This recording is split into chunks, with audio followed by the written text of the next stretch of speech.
I'll invite our panellists up to continue this theme about the Central River City. And the title of this panel is, what are the projects, strengthening the core, what are the projects, precincts and connections that can spark Sydney's Central River City? So to answer that question, please welcome Benedicte Colin, the Chief Executive Officer of Transport Asset Holding Entity, Campbell Hanan, the Head of Commercial Property at Mirvac. Amanda Larkin is the Chief Executive, South Western Sydney Local Health District. Princess Ventura, Regional Director at Urbis. And our Provocateur, Faith Halliday, Special Advisor at the Western Sydney Leadership Dialogue. Please welcome our panel.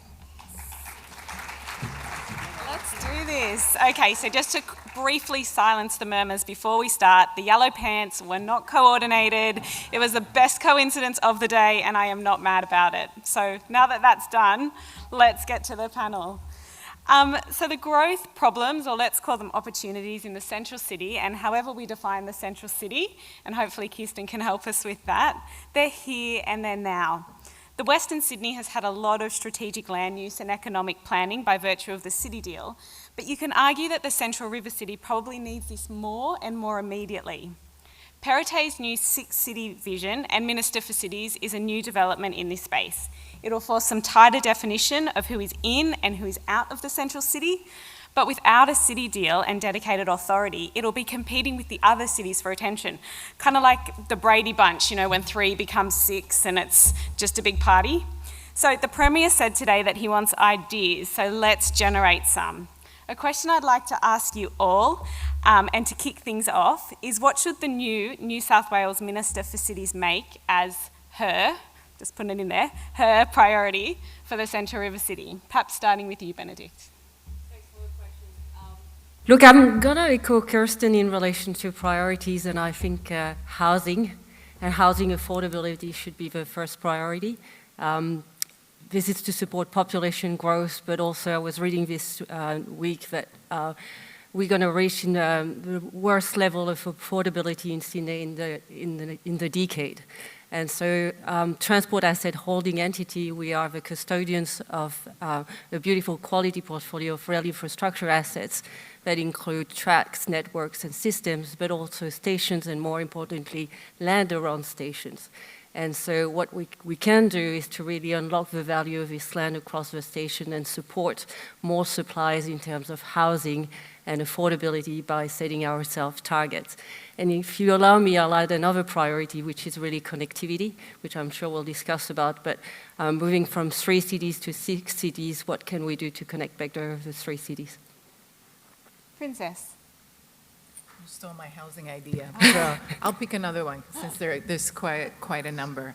I'd say really livability, amenity, and moving from a largely urban sprawl, low amenity, low connectivity built form outcome to one that's pretty much more on a high amenity, high connectivity built form outcome, one then that has enough critical mass to be able to generate all those vibrancy and activity that really we know the skilled and the young talent, not just across Australia, but around the world we want to check, those things that they are looking for. Jump in. Look, from a Mirvac perspective, I've got to say Western Sydney is the only city in Australia where every part of our business is represented.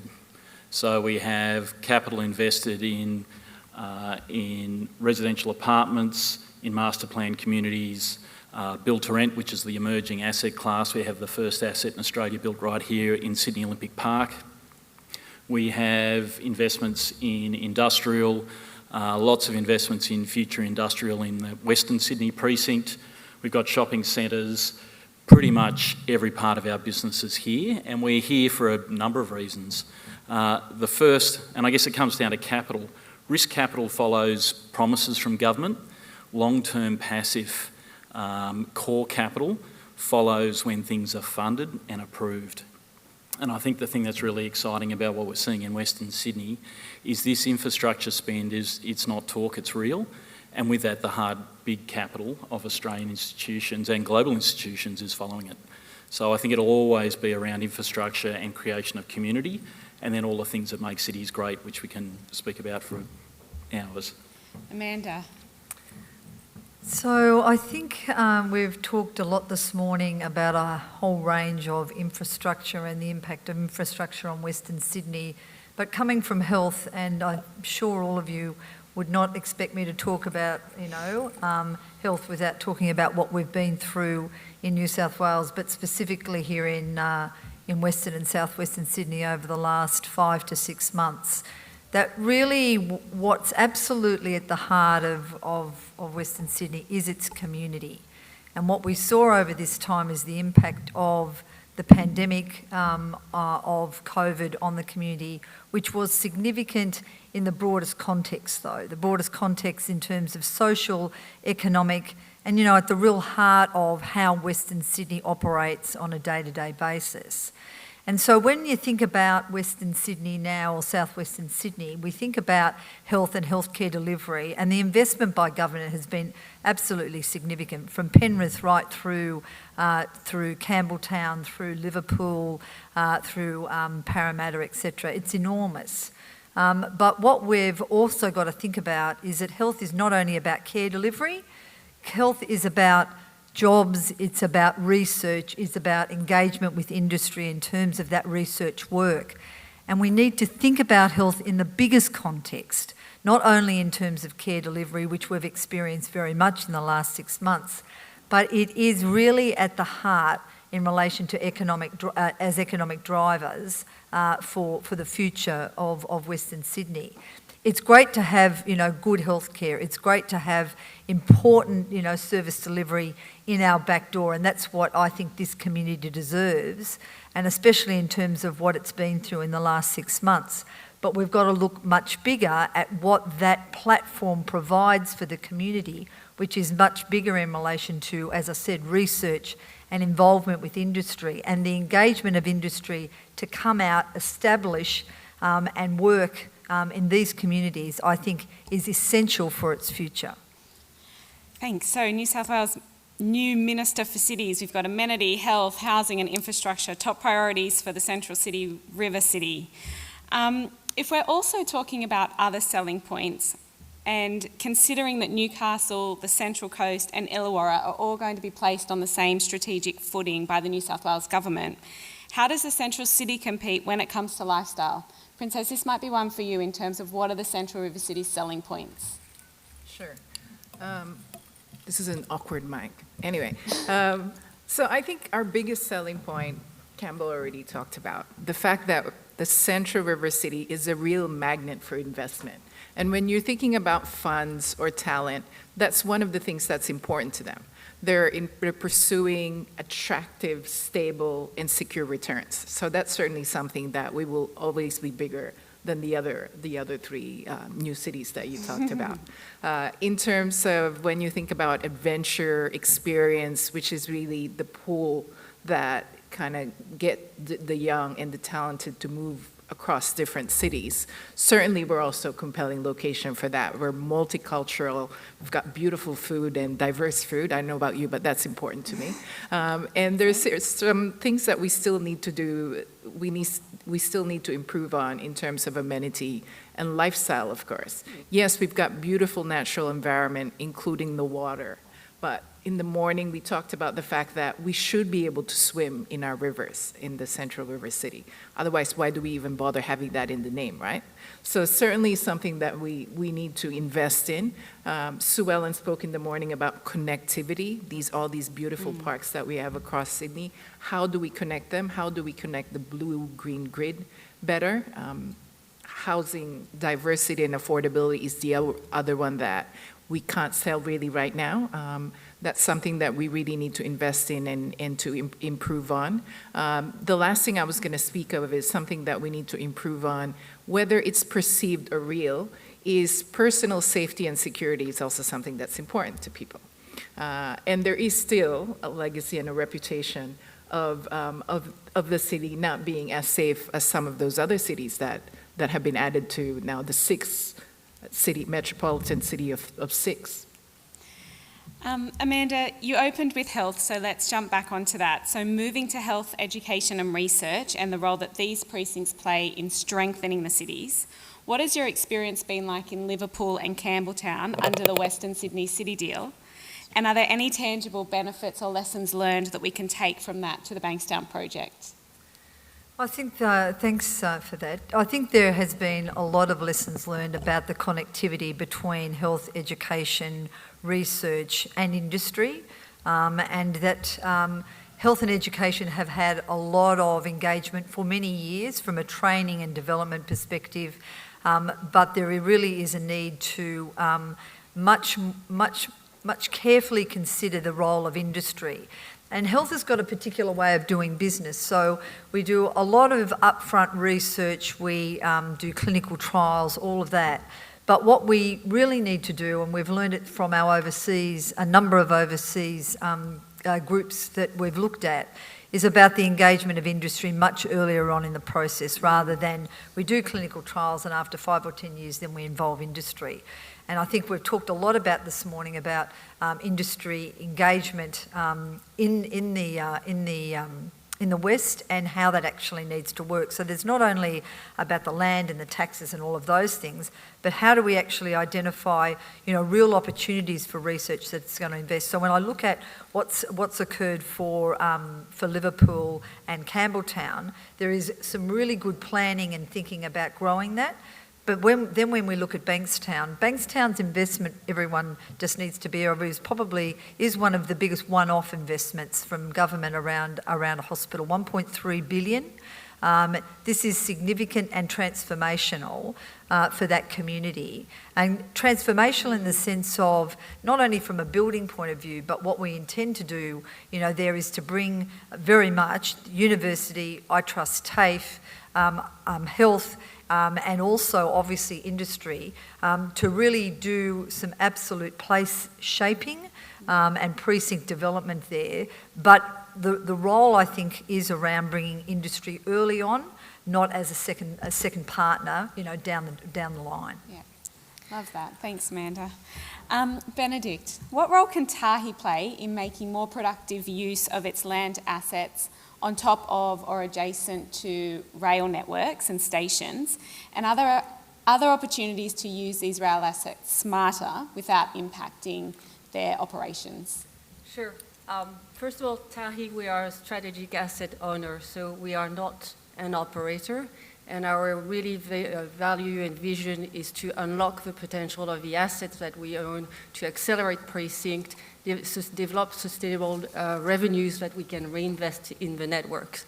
So while some of my colleagues from the transport cluster, and we heard Rob this morning, can focus on devising the strategy and delivering the $72 billion of projects, which some of them we are actually funding, I can actually focus on the smaller project and the livability. So precinct is a big agenda for us, and we can drive the discussion. Around that. And because we are providing long-term patient capital, and we heard Minister Stoll this morning about the value of being a little bit more patient to drive a more sustainable outcome, that's something that we can do to improve the livability of the city. Another thing we can do is really us being a state-owned corporation, we have our own balance sheet, so we can drive the conversation around funding sources and value capture and looking at other sources of capital and partnering really with the private sector. So we want to partner with developers to develop better sustainable outcome. And I think the third thing we can do, and I talked about it earlier, is about connectivity. Connectivity between the different nodes, and whether it's heavy rail and fast rail, but also connectivity to the stations themselves. And walkability, promoting multimodal use. We heard this morning from the Secretary about how can we promote smarter parking. But it's also walkability, cycling. You mentioned safety, Princess. I think it's very important when we looked at precinct outcome that we looked at streets that are actually lit, that are wide, that are safe. Often streets can be a hurdle to accessing stations. I think we can do a better job. Campbell, you've been waiting patiently for your go. Mirvac's build-to-rent site here in Olympic Park is a really interesting example of how a different kind of housing supply can generate a real sense of community that was previously and perhaps not there. Is there scope for more of this kind of development in the central river city as we get denser? or are we near a saturation point for apartments? Oh, look, I think the first thing is there's quite a fundamental difference between living in an apartment versus living in a build-to-rent asset. And for those who don't understand build-to-rent, it is long-term rental, institutionally owned traditionally. In other parts of the world, it's known as multi-family. And essentially, every apartment is somewhat smaller than you might find in a build-to-sell. And a whole community floor is created which has a series of amenities which brings the community together. That could be movie rooms, outdoor kitchen areas, corporate kitchens, gymnasiums, dog mining facilities, the list can go on and on and on. The really interesting thing when Mirvac sort of pioneered Sydney Olympic Park was the feedback that we got consistently from renters is the rental experience isn't really a good one. The key things that they were looking for, particularly as affordability gets harder and harder and people are forced to rent for longer and longer, security of tenure became a fundamentally important issue for them. And that issue was really driven when people started to have young families where kids became involved in local schools, and then the security of losing your house and being able to maintain your children in a local school or not have a significant commute to keep them in a local school became a really important element for the decisions they make. The second big thing is they wanted to belong, and bizarrely living in a build-to-sell apartment as a renter, you have no rights, you have no exposure to body corporate. Your neighbour who may be an owner is allowed a pet, but you as a renter may not be allowed a pet. You're not allowed to paint your walls. All of the freedoms and flexibilities that you would expect as an owner, you just don't have as a renter. So it's pretty clear an asset class like this can sort of fill that void, and that's exactly what's happening. The big challenge though, and particularly in a place like Sydney, so to give some context, there are about 8,000 built-to-rent apartments under construction around Australia now, of which the majority are in Melbourne. And the challenge is that on average, most people can spend up to about 35% of their income in rent. And so land value when it comes to building these assets becomes critically important because salaries aren't too dissimilar between Sydney, Melbourne and Brisbane, but land values in Melbourne and Brisbane are half that of Sydney. So the affordability of making these things stack up is really, really difficult. And I think there's two projects outside our own one here at Sydney Olympic Park under construction in Sydney. And that's where I really need to commend planning, because planning has now allowed these assets to compete in a zoning perspective with commercial sites, which if they were turned to residential, you'd never ever be able to compete with a residential developer to deliver one of these products. So I certainly don't think there's definitely no saturation of build to rent. I certainly think that affordability is going to change the nature of how people live, and I think we need to be prepared for an environment where people will rent for longer because I think they're going to be forced to. I guess, so we're hearing about a lot of different types of issues or opportunities in the Central River City, and it was really encouraging to hear Kirsten speak about the Central River City Program Development Office, working title. And I just wonder, hearing from you all in terms of if the Central City does need a city deal equivalent in order to bring all of this together, or if a piecemeal approach can be just as effective in shaping this great city. So, Princess, I might actually start with you on this one, in terms of your view. Well, coordination has been said a lot in the morning. I think we tend to have a silver bullet approach to things in New South Wales, whereas we really need a toolkit approach. Yes, it would be fantastic if we had a city deal, because that would certainly fund a lot of the activities that are needed to collaborate, but that alone, I think, is not enough. We talked in the morning about a vision that people can buy into and that is very clear to everyone on what it is that the city wants to achieve. Campbelltown has been phenomenal in that, in their reimagining Campbelltown, for example, where everybody's on the same page on where does the city want to be, what are the principles, what are the rules of the game. Transparency and predictability of outcomes is certainly something that's important. I'm sure Campbell will tell you when it comes to investment. So I think it's not just one thing. I think we need a number of things in place to really optimize the opportunities. Amanda, your opinion on if the central city needs a city deal? I think what's really critical is that the relationship between government and industry around how we develop not only the precincts but obviously the cities, whether it be Liverpool, Campbelltown, Parramatta, and whatever, it's absolutely central in relation to their thinking, their vision, their goals, and what we want to achieve. But one of the things that we talked about, that's been talked about this morning, is the goal and the vision's great, but you've absolutely got to have an ability to implement. And Prince has talked about a toolkit. I think a toolkit's one element of it, but you've absolutely got to have people at the table who are prepared to make some of the hard decisions to move it forward, where not perhaps everyone's going to agree, but the overall goal is going to be achieved. Now, whether that's through a city deal or whether it's through some other mechanism, but where you have people where the vision's clear, but also the implementation plan is clear, and not just the time frame, but what are the steps, how we're going to get there, and is it going to achieve the things that we absolutely want to do. So I think all of that's essential, not just the vision alone. You bet. Benedicte, we heard earlier about the future transport strategy. So just in the context of this kind of same thread about the city deal, that's massive, the transport strategy. How is it going to come together with all of these different entities in the absence of a city deal or a city deal equivalent? Look, I think I'm going to echo Amanda's comments and Kirsten's comments around delivery and being accountable for delivery.